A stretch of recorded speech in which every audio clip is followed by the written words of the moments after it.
ये कहानी है राजस्थान के एक छोटे से गांव रामगढ़ की। लाजो गांव के कुएं से पानी भरकर घर की ओर जा रही थी।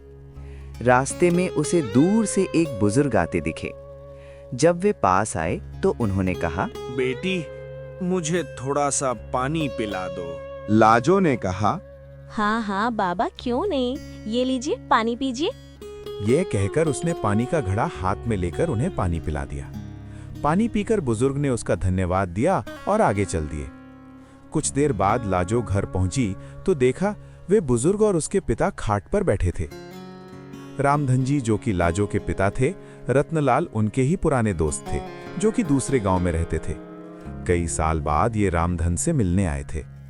रामधन जी ने जैसे लाजो को देखा, वे बोले, ले भाई रतनलाल, आ गई मेरी बेटी। इसी के बारे में पूछ रहा था ना। बहुत ही होशियार बच्ची है। बस मेरी गरीबी और इसकी माँ के ना रहने के कारण इससे इसका बचपन छिन गया। आ बेटा, ये तेरे चाचा हैं, मेरे बचपन के दोस्त। लाजो कुछ बोलती उससे पहले ही रत्नलाल जी ने कहा, भाई रामधन, तेरी बेटी बहुत संस्कारों वाली है। आज कुएं पर इसने ही मुझे पानी पिलाया था। और कोई होता तो पहले मेरी जात पात पूछता, फिर कहीं जाकर पानी पिलाता। तेरी बेटी बहुत परोपकारी है। अपनी तारीफ सुनकर लाजो शर्माकर अंदर चली गई। तभी रामधन ने आवाज लगाई, बेटी, अपने चाचा के लिए कुछ मीठा ले आ। रत्नलाल जी ने उसे रोकते हुए कहा, भाई, मुंह बाद में मीठा कर लेंगे, पहले मैं जिस काम से आया हूँ वो तो सुन ले। हाँ भाई, बोल, क्या बात है? घर में सब ठीक तो है ना?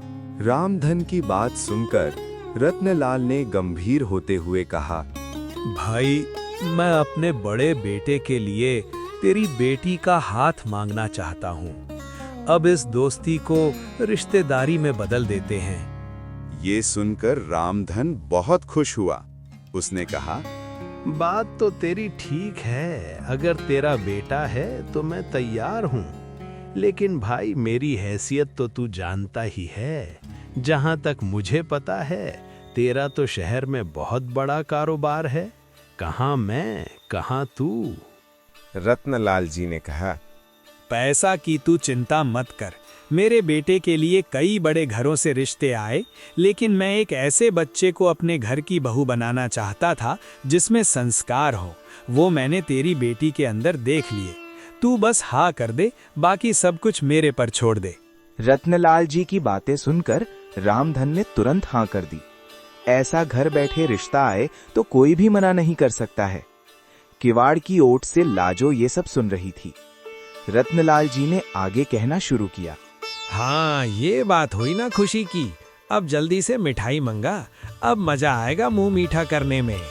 रामधन के आवाज लगाने पर लाजो शर्माते हुए मिठाई की प्लेट लेकर आ गई। रामधन ने कहा, बेटी, आज से ये तेरे ससुर हैं, इनके पैर छू। लाजो जल्दी से पैर छूकर वापस चली गई। उसके जाने के बाद रत्नलाल जी ने कहा, भाई, मेरा बड़ा बेटा सत्यम मेरा शहर का कारोबार संभालता है और छोटा बेटा वंश गांव में खेती देखता है। मैंने उससे सत्यम से शादी के बारे में पूछा तो वो बोला, पिताजी, आप अपने आप देखकर मेरी शादी कर दो। रामधन बोला, हाँ भाई, बड़े नसीब से मिलती है ऐसी संतान जो माता पिता का सम्मान करे। मेरे तो भाग खुल गए। मैं तो हमेशा इसी चिंता में रहता था कि इस बिन माँ की गरीब बच्ची को कौन अपनाएगा। रत्नलाल जी बोले, बस अब तू चिंता मत कर, मैं शादी का सारा इंतजाम कर लूंगा। अच्छा, अब मैं चलता हूँ। रत्नलाल जी अपने घर के लिए निकल गए। उनके जाने के बाद रामधन ने घर में जाकर लाजो से पूछा, बेटी, तू खुश तो है ना इस रिश्ते से? लाजो बोली, पिताजी, मेरे जाने के बाद आपका ध्यान कौन रखेगा? मुझे नहीं करनी शादी। बेटी, ऐसा न बोल, मैं अपना ध्यान रख लूंगा। बड़े नसीब से ऐसा रिश्ता मिला है। रतनलाल को मैं बचपन से जानता हूँ। उसके घर में तुझे कोई परेशानी नहीं होगी। कुछ दिन बाद पास के गांव से दो लोग आए। और रामधन को शादी का शुभ मुहूर्त बताकर चले गए। उन्हें रत्नलाल जी ने भेजा था। अब रामधन शादी की तैयारियों में जुट गया। इसी तरह कुछ दिन बीत गए। रामधन ने अपना खेत गिरवी रखकर बेटी की शादी की तैयारियां पूरी कर ली थीं। शादी से 1 सप्ताह पहले एक दिन रामधन अपने समधी से मिलने उनके गांव पहुंच गया। रत्नलाल जी ने उसे देखकर गले लगा लिया। उन्होंने अपने परिवार से मिलवाया। अपने होने वाले दामाद सत्यम से मिलकर रामधन बहुत खुश हुआ। रत्नलाल जी ने कहा, भाई तू यहाँ आया है, जरूर कोई बात है, बता क्या बात है। रामधन हाथ जोड़कर बोला, नहीं भाई, मैं तो बस ये बताने आया था कि मैंने शादी की सारी तैयारियां कर ली हैं। आप एक बार आकर देख लो, कुछ कमी लगे तो बता देना, जिससे आपके मेहमानों के सामने आपको शर्मिंदा न होना पड़े। रत्नलाल जी ने कहा, हाँ हाँ मुझे पता है, तेरे पास एक ही खेत था, तूने वो भी गिरवी रख दिया, उसी पैसे से सारी तैयारियां की हैं। तुझे मुझ पर विश्वास नहीं था। जब मैंने कह दिया था मैं शादी की तैयारी कर लूंगा, फिर तूने ये सब क्यों किया? रामधन आश्चर्य में पड़ गया। वो बोला, माफ करना भाई, लेकिन बेटी की शादी के लिए कुछ तो मुझे भी करना चाहिए। रामधन यह कहकर रोने लगा। उसकी आंखों से आंसू बह रहे थे। तभी रत्नलाल जी ने अपने छोटे बेटे वंश को बुलाया और इशारे से कुछ समझाया। कुछ देर बाद रत्नलाल जी ने रामधन के कंधे पर हाथ रखा। रामधन सिर झुकाए शर्मिंदा हुआ बैठा था। रत्नलाल जी ने कहा, ले भाई अपनी अमानत, दोबारा फिर कभी ऐसा मत करना। ये कहकर उन्होंने खेतों के कागज रामधन के हाथ में रख दिए। रामधन ने देखा, अरे ये क्या? ये तो वही कागज हैं जो मैंने गिरवी रखे थे। ये आपके पास कैसे आए? रत्नलाल जी ने कहा, वंश आसपास के गांव के सभी लोगों को जानता है। उनमें से ही एक ने खेत गिरवी रखने वाली बात हमें बता दी, वही ये कागज छुड़ाकर लाया है। भाई खेत ही गिरवी रख देगा तो कर्ज कहां से चुकाएगा और खाएगा क्या? आगे से ऐसा कुछ मत करना। मैं अपनी बेटी लेने आऊंगा, बस तुम मिठाई बढ़िया सी बनवाना। ये सुनकर सब लोग हंस पड़े। रत्नलाल जी ने आवाज लगाई, वंश।